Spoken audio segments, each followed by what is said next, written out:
Hello, everybody, and welcome in to VRIC Media, your most trusted voice in metals and mining. My name is Jesse Day. We are bringing the VRIC to you each and every week with our series of expert online panels.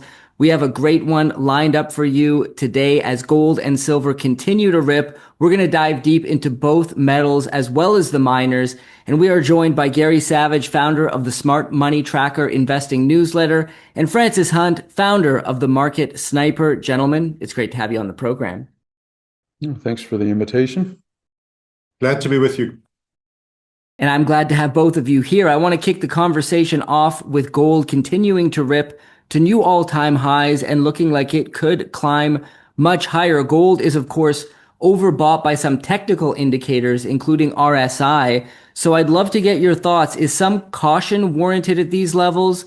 Do you think we still have a long ways to go in this bull market? Somewhere in between? What are your current thoughts on the trajectory of this gold bull market? Gary, I'll start with you. So yes, we have a long ways to go. I'm on record. $10,000 is going to be a piece of cake. Now there'll be some scary pullbacks along the way. So a piece of cake doesn't mean it's going to be easy, but we're going to get there. Now we're in the advancing phase of a new intermediate cycle. I think that still has further to run. So overbought doesn't really mean the same thing when you're in the advancing phase of an intermediate cycle as it does when you're in the declining phase. So if you're in the declining phase of an intermediate cycle, when you get overbought, then usually what happens is you turn back down pretty quickly. But in the advancing phase, which is where gold and silver are at right now, what tends to happen is you get embedded in the overbought condition, or you get really heavily overbought, like RSI. I tend to watch like the 5-day RSI, but that might embed for several weeks, or it could go to say like 95 on the RSI before you get some kind of a pullback. And that's one of the indications that you're in the advancing phase of an intermediate cycle, is that RSI it gets heavily overbought and it tends to embed in the overbought condition. So that's not typically a warning sign by itself, just an overbought condition. And in terms of how long you think this cycle is going to last, you mentioned a target there that $10,000 gold was going to be a quote unquote piece of cake. Obviously, like you said, there's going to be pullbacks along the way. But is this a secular bull market that could go on for a decade plus? How do you think about that in terms of the length of it? Well, we've been in a secular bull market since 2000.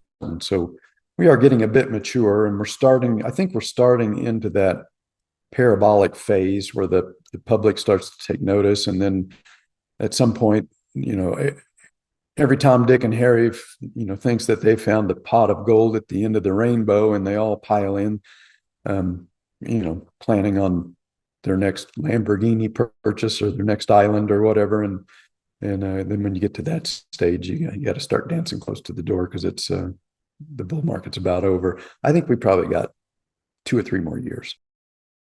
Fascinating. Francis, I'd love to get your thoughts on, because I know you're a very technical analyst. What are your thoughts on this high level of RSI in the gold space? Are we overbought here? Is gold different because its main role is money as opposed to many other commodities whose main role is industrial? Give us your thoughts.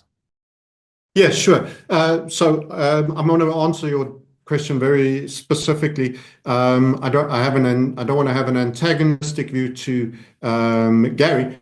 Generally, in terms of the conclusions he's getting to, I'm in agreement that we are on the macro timeframes going a lot higher on both metals. I personally, having been a technical analyst for a long time, I don't utilize RSIs, overboughts, backdays, or anything, which for many is deemed a foundation of technical analysis. These are mathematical formulas that have been applied in a lagging manner to price data.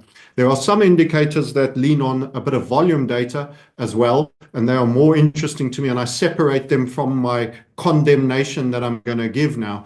But an RSI, if you trade on an RSI, let's just say Nvidia over the last 4 or 5 years, you would have been in the probably on a monthly, a big time frame chart, you probably would have been on the high side of the RSI limits and for the entire period, whilst this thing doubled again, doubled and doubled and doubled.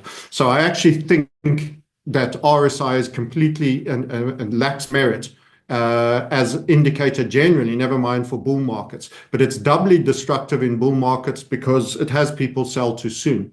So we see much higher metals. Many people think that, well, we're already done 3,800. You are going to have rest periods, as Gary alluded to in his piece of cake, but pullbacks clarification, and I agree with that.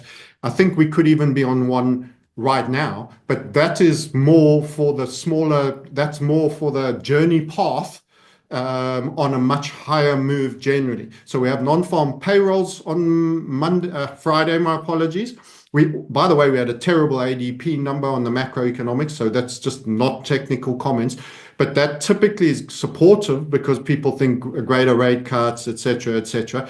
But I do think there is a key support level for the dollar where it'll get a rally before probably trading lower later. And there's been immense dollar weakness behind this gold trade. So there is a dual effect of people not buying treasuries and dollars and choosing to buy gold, and the appreciation of gold and the depreciation of treasuries. It's kind of you're playing a football match against one of your biggest rivals for the title. You score 3 goals, they go -3 on gold difference.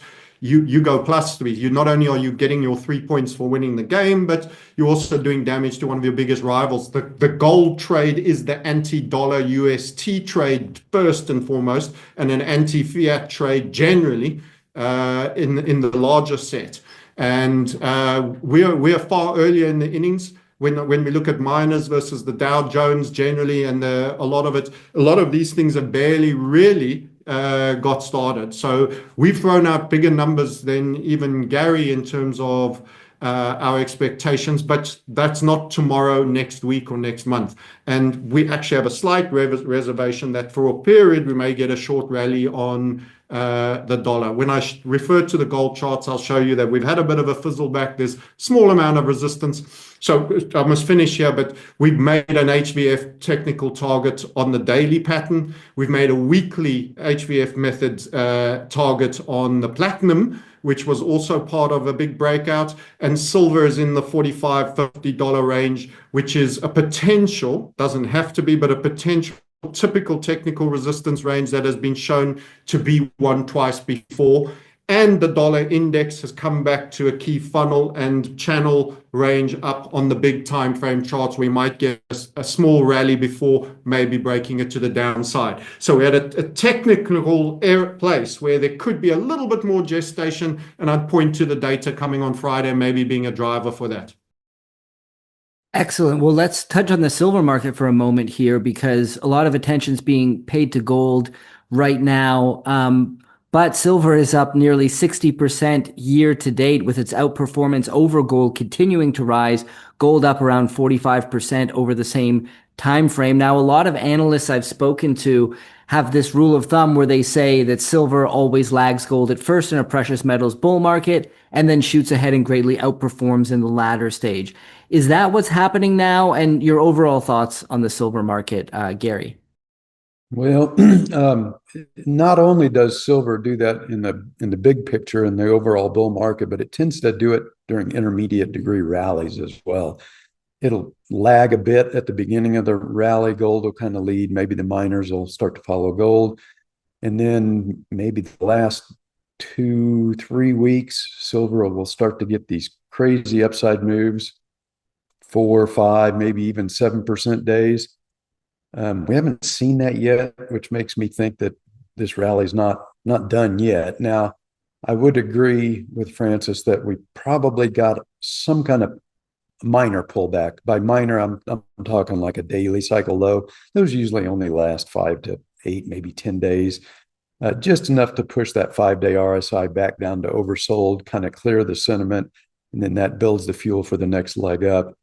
I tend to think that silver's, well, I think gold's probably going to test 4,000 here, and then it seems like the most likely spot for that minor pullback would be at 4,000. Silver might get to 50 before it pulls back. 49 seems a little bit more likely to me, judging where we're at right now. But if we were to get a couple of big days, then we might get to 4,000 gold, $50 silver, get our minor 5 to 10 day pullback. But I kind of think that they're probably going to go through those levels. And part of the reason I think that's going to happen is the last 4 breakouts from the consolidations or intermediate degree corrections have, well, the median rally from the breakout point has been 18%. I think the smallest rally was 14%, and the largest one was maybe a little over, I think maybe it's 25%.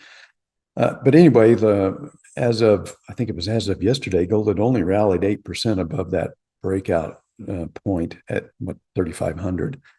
So if we assume a median rally, we're talking somewhere around 4,100 to 4,300, maybe. High side, maybe 4,500. So I think we've got further to go. So I'm of the opinion that October, we will see a minor correction, but I think it's going to build the fuel for breakouts in both gold and silver above 4,000 in gold and above the all-time high of 50 in silver. And then at that point, I think we have that larger degree correction. Timing's everything in this business. We've seen commodity prices really move up. The copper price, that started to move up strongly. We're not far off all-time highs, although you wouldn't know it from the junior sector and copper companies in general. But I think over the next year or two, we're going to see that really correct to the upside, and you're going to see a lot of money come into the sectors. Vizsla Copper, we're the team that brought you successes, including ISO Energy and Vizsla Silver. If you want to learn more, you can find us at vizslacopper.com. And Francis, your thoughts right now on the silver market? Yes. So as I alluded to previously, and if that's okay, if I can share, because I think the people will appreciate the charts. I'll start with gold because of the correlation with gold and silver.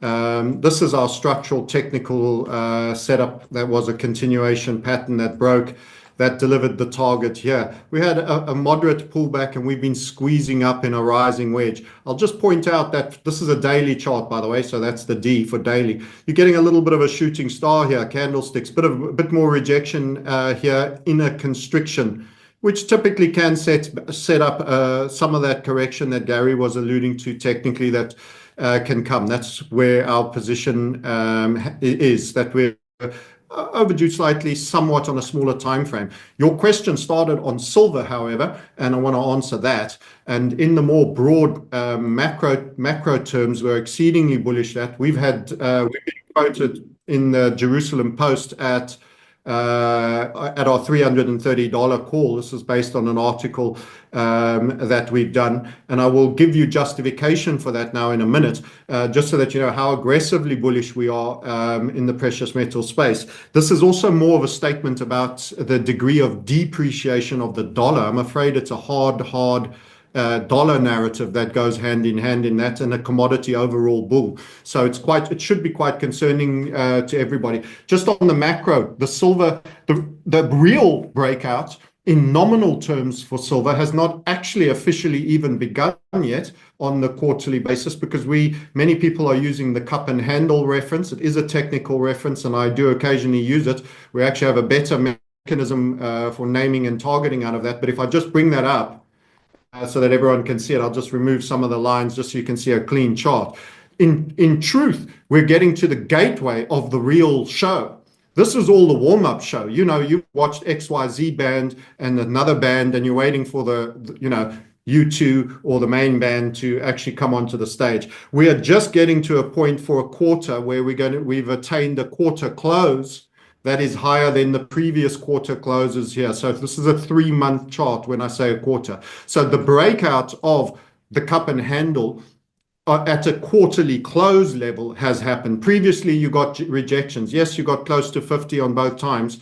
tiny bit more so over here. We've held on to a lot more, but it might be a logical place for what's sometimes known as the return move. The fun part starts, and the real breakout for us starts for silver once any technical correction might occur at these levels in and around. I've highlighted that gold shooting star rising wedge after running its 3770 target we provided. It has traded in the 3800s, but it's had now $70 rejections in that range, bigger scaled rejections. We might get that little bit more, day or two, 3, 4, who knows, pullbacks, and that could allow for that silver. The move you don't want to miss, and the entry you don't want to miss, which will be the last chance sub $50, is in this period here, if that occurs as I expect, because that's when we go face meltingly fast. And I'll just show you the technical draw, because we don't just throw out numbers. We have a technical draw for you for that $330 call. This is a macro setup, again a quarterly setup. Quarterly setups tend to be exceedingly reliable for us. We've actually been calling it a breakout on an HVF for quite an extended period, silver. And I'll provide that now with this quick type in. I have to make one change. 81428 and zeroize that. There was a small technical high in 2011 that was higher than the 80s, which I'm sure everyone will agree was a different dollar in the 80s than it was in 2011. So that's the 330 target. We make sure nothing's in the way that's generated. And we've been referring to this breakout as having occurred well down here. There was actually a squeeze within a squeeze. So we've been taking leverage long trades for quite some long time, seeing the volume climb. This is a break you've run here. The big journey, the next rest point for us is just before the $100 mark. And typically in between, so that's an interim target with a dotted. That's a long-term target. It's not a top call. It's the first inning, but you'll probably have a long gestation period after 380. So those are the key levels to remember. I think we get a tiny bit back. We might support on that first interim. Then we tend to rip in the open spaces pretty fast. You might consolidate for a while and then rip again in running that. And these could come faster than people realize, but I will also highlight each candle is 3 months. So even drawing it as I've drawn it, we're still gone into the 2029s and 30s in making that. So don't ring me next week and say we're not at 330 yet, but it's a big macro, and we're seeing the critical elements of platinum and silver being added now, and I think we're going to see a long period of manipulation, potential containment being unleashed, much like gold had in the 30s when it was a fixed price, and when then the fractional reserve banking started to bring inflation, they had to let it go to 33s, and then you had the unleashing of gold. There's been a softer version of that capped, that rev limiter on the precious metals, and this is what's going to drive all your gifts coming, all your Christmases coming in quite a short time frame, relatively speaking, for the move you're getting. So let me hand back to you there. Fantastic. Well, let's talk about the gold and silver mining sector now, because it has been massively outperforming the broad market as well as the metals themselves year to date. The GDX and SIL ETFs are both up around 115%, an absolutely tremendous run so far. So which inning do you think we're in when it comes to this precious metals mining bull market? And the same as my previous question when we're talking about gold, is caution warranted at these levels? Gary, I'll go to you first. So the miners will follow gold, and if gold gets a daily cycle pullback from, let's say, 4,000 or whatever, then the miners will pull back a little bit as well. But they have. It's kind of surprising to me. I thought they would stall a little bit at those all-time highs. GDX sliced right through it, came back down to retest it. I guess I could show the chart as well. Let me get the right page up here. All right, is that coming through? Yes. Okay, so this is GDX. This line here, this is the all-time high from back in 2011, I think it was. It stalled one day, and then, well, 2 days, I guess, but then broke right through it, which was a bit surprising to me. And then we had a minor correction in gold, and they came back down, tested it exactly, took off again. I don't know we're going to have to come back down to retest this a second time. And this kind of goes along with my thought that gold is probably going to break out above 4,000, and silver's probably going to break out above 50, although they may have a correction first. And I'll show you why. And I'm going to differ a little bit with Francis on this one. This is the dollar. This is a pretty clearly an intermediate cycle low. And you can see the change in character from this bottom. Notice how rallies couldn't hold this overbought condition, immediately come down and they embed or they crawl along this oversold condition, characteristic of an intermediate decline. Well, we get this intermediate bottom, we get a rally, and what happens is it rallies strongly enough to push the RSI heavily into an overbought condition. We get a correction. It can't embed, and it can't hold that overbought or oversold condition. Another rally, and that rally also gets heavily overbought. And then something changed, and what changed is this daily cycle left translated, and that means that it topped on the left side of the middle of the cycle, came down, and this just marginal, but it made a marginally lower low. It broke below this intermediate cycle low. That should never happen if this was going to be a strong cycle that had some upward momentum. And this line right here, this is the you can just take my word for it. We had a whole bunch of tests of this over the last 4 or 5 years of this level right in here. And then it broke. The buyers came in and bought that breakdown, rallied, come down, we get an intermediate cycle low, we rally out of that cycle low, and we couldn't get back above that resistance zone. And then we get our daily cycle low, which if it was going to give us a sustainable rally, has no business dropping below this, even marginally, has no business dropping below that. Now we get our rally out of this daily cycle, and what happens?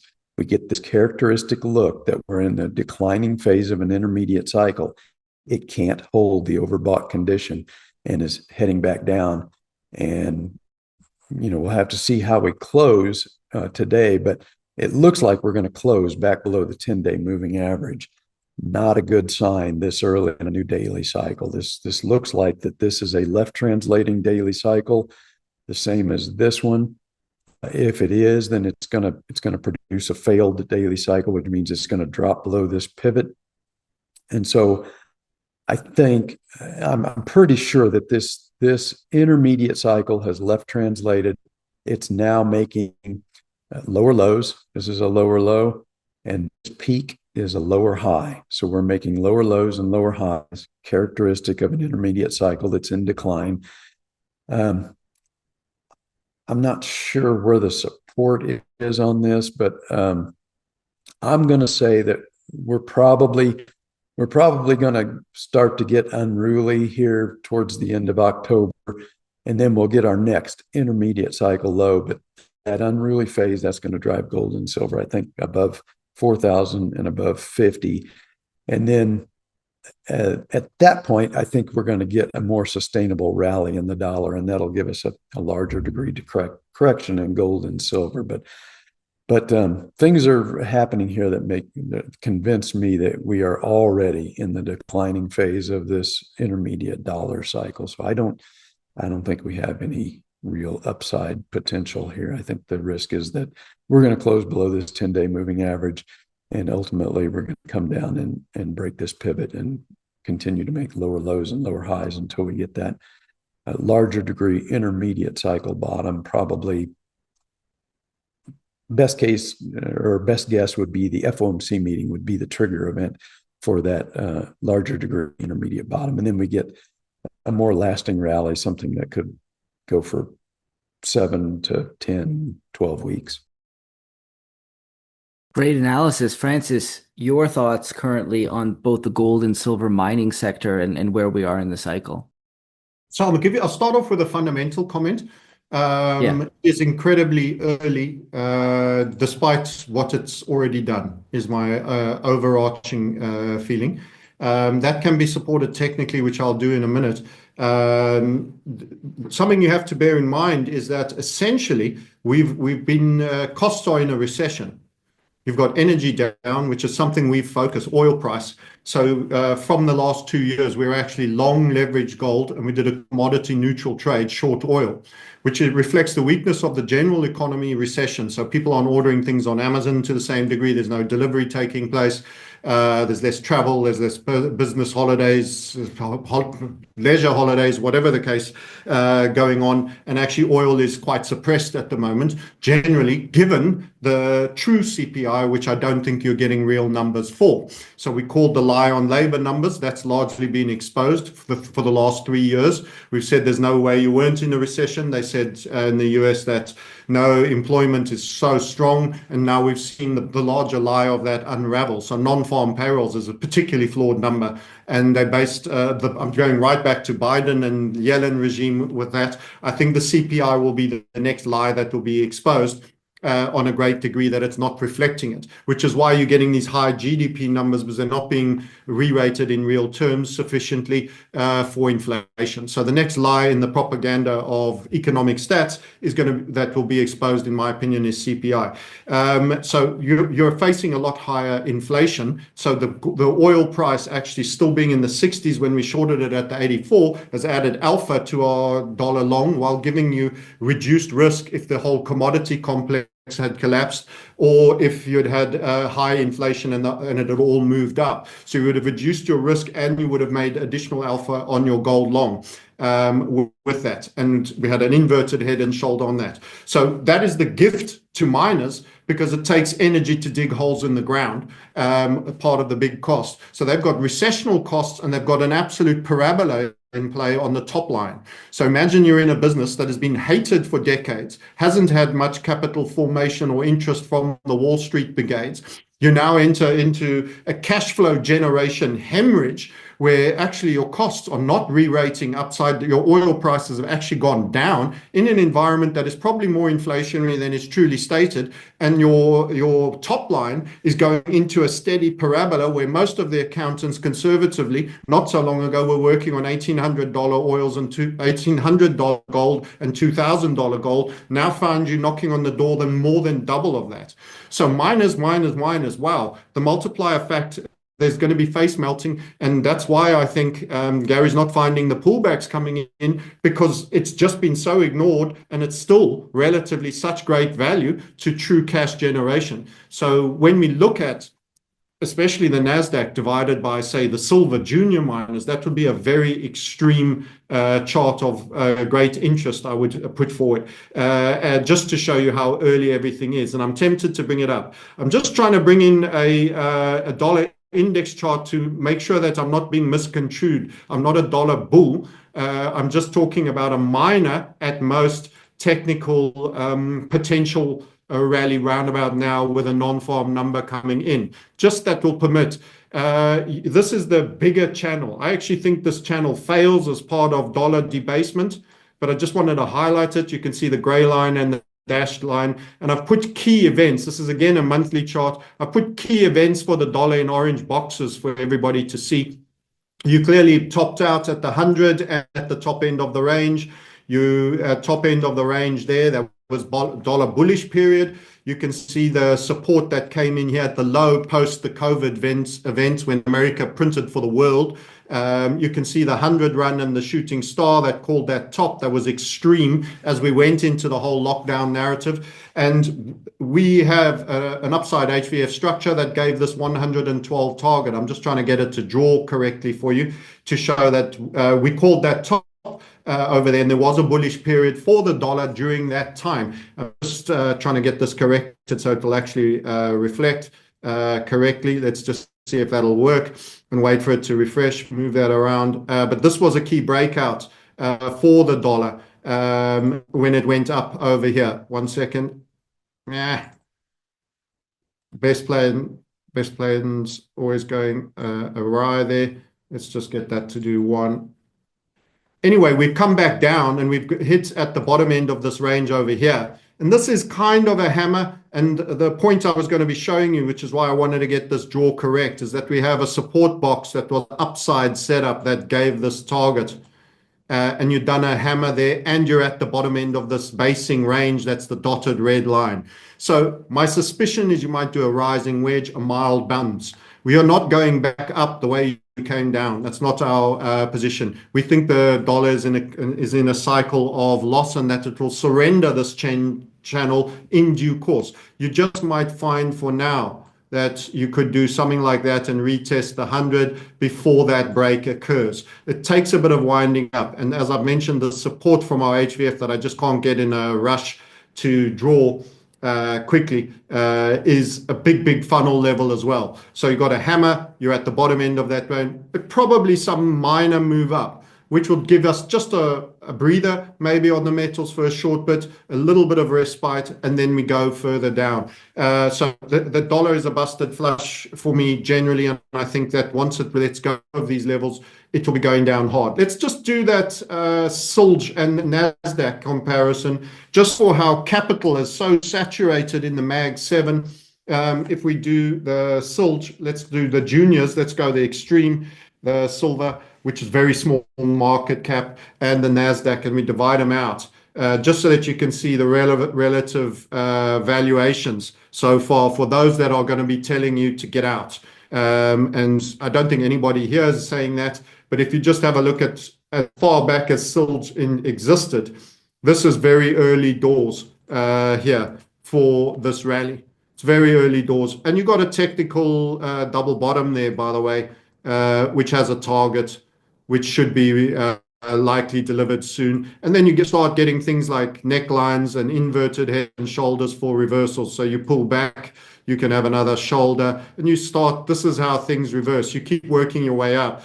So it's very early for me in this move. And I think if I let go of the juniors, I might get a bit more history, because that I think goes back to 2013. If I just go silver, and just do the silver trust. Let's see if we get a bit more history. You'll see, well, we get a tiny bit more. Again, this is very much rounded bottom, marginally lower lows, and then finally a final low and breakouts to the upside. Anybody who thinks that silver is disproportionately valued to the NASDAQ complex right now is clearly not accurate. It's only in 24 that you probably had your final low, and we're really just beginning focus on key resources to come. And the numbers here, when you divide them out, are incredibly small. And this doesn't take us back to 1999 when we were peak NASDAQ, which is even further up here and higher up. So it's quite a limiting chart by its duration. I like the macros. We're only going back to 2007.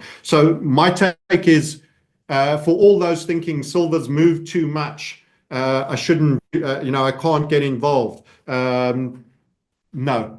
I disagree entirely, and we really are early doors. When the taxi cab guy and your dentist is asking you what gold shares and silver shares, that isn't happening for me yet. It seems a long way up from happening, and we've got big targets and numbers still to come.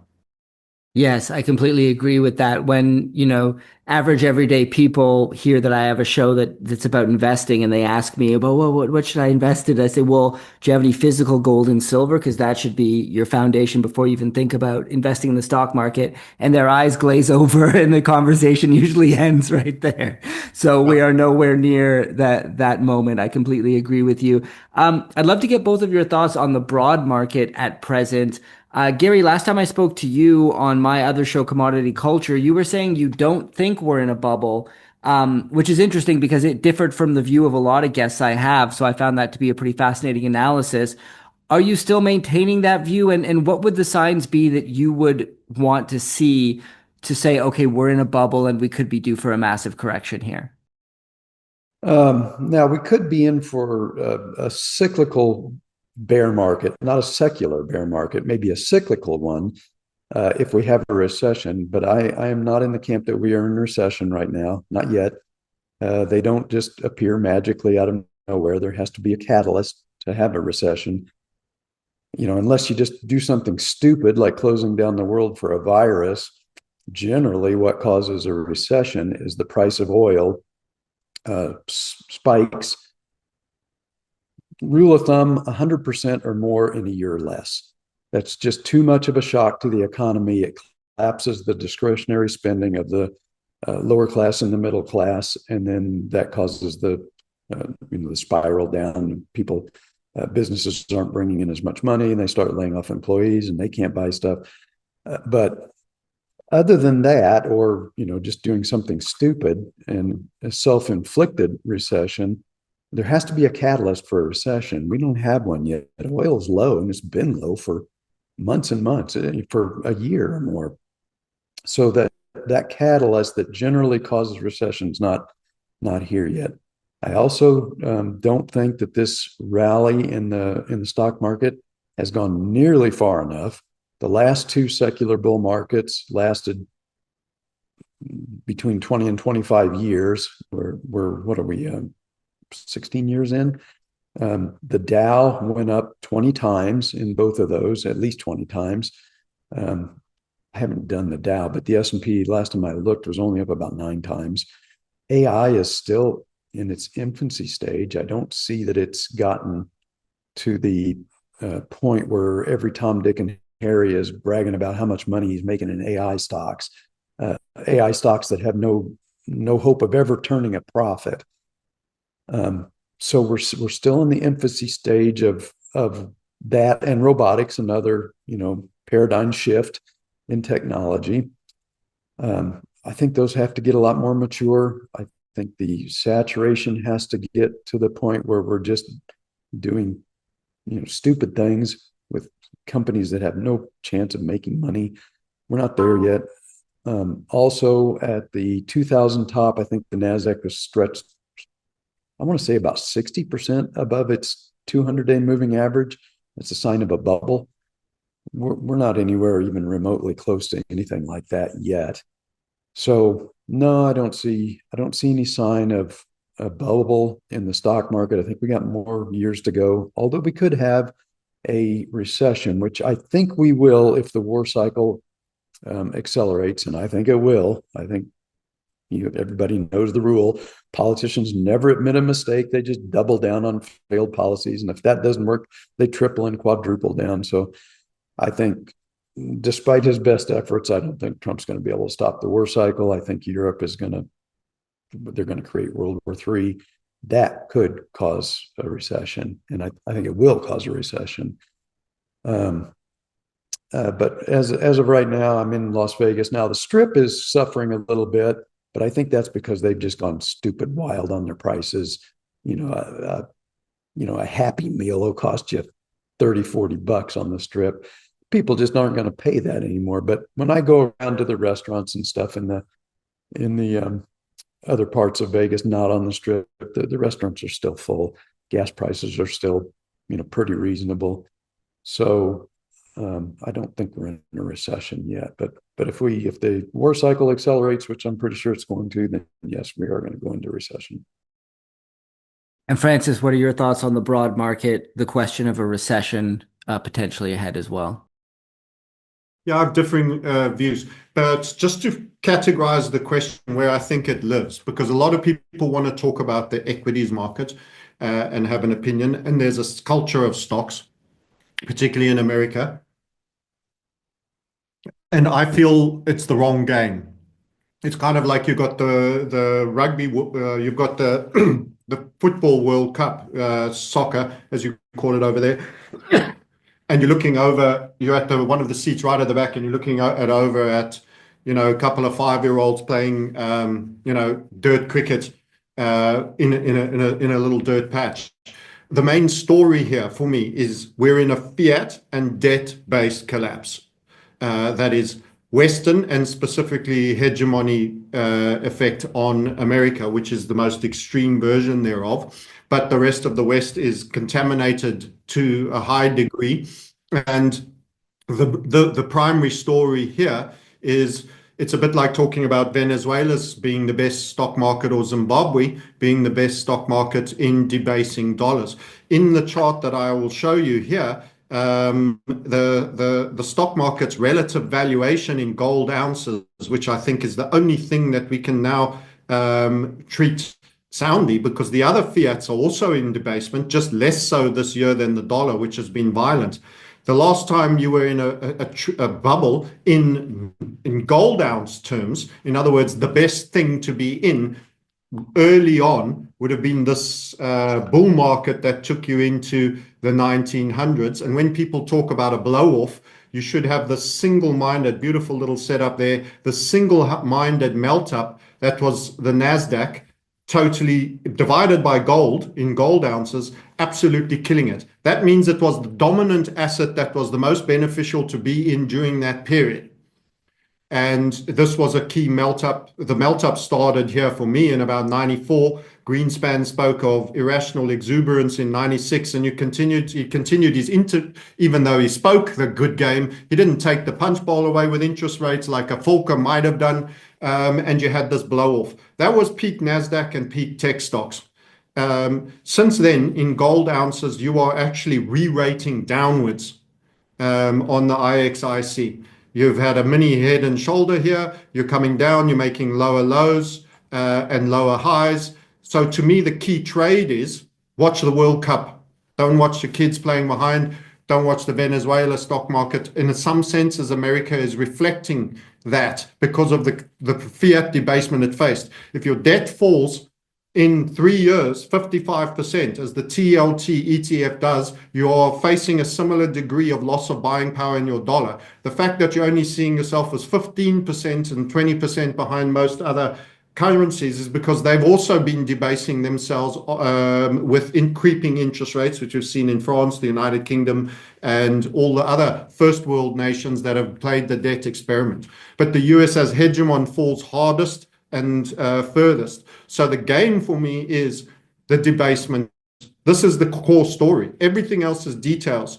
Chasing which tech stock it might go up, I'm not interested in, personally, even in that. This is a rollover. You failed to meet that highs. And I liked what Gary said earlier when he said he mentioned 99 and 2000 when he was referencing a bull period, a seminal bull beginning. And this is it. This is it. And I think this is rolling over. So be in the best trade, the best industry and best place for a trade. People may have tech stocks. I'd rather pivot those into miners. If I was already in the NASDAQ game and heavily invested in that, I would start picking up the miners and I would reposition for that. Some people want a certain level of diversification. I've that level of conviction that, you know, my personal properties that I have in different parts of the world is my diversification. I'm a very high conviction on the gold, precious metals trade. Most people can't afford to have meaningful positions and be extremely diversified. I would say gold physically held, silver physically held, some platinum physically held, and some miners would be a great stock portfolio for you in spite of localized highs, and that the general tech index, which is the best one, is actually showing that it's turning down in relative performance to gold, which tells me that it nominally it's going up, but in real terms, actually it's actually re-rating. So it all depends on your basis of measurement. And my entire thesis is the dollar is no longer a reliable basis for measurement.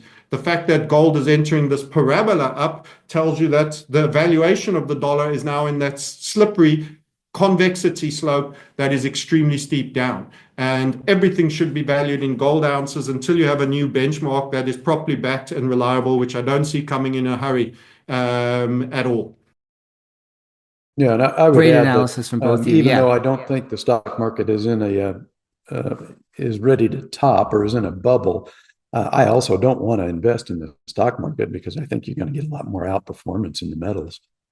So, yeah, I don't think we're going to start a secular bear market in stocks anytime soon. We may have a pretty good correction here. We're in a runaway move in the stock market, and generally, what happens with those is they'll rally, get a minor correction, rally, get a minor correction, rally, get a. I've seen these things last 8 months to a year.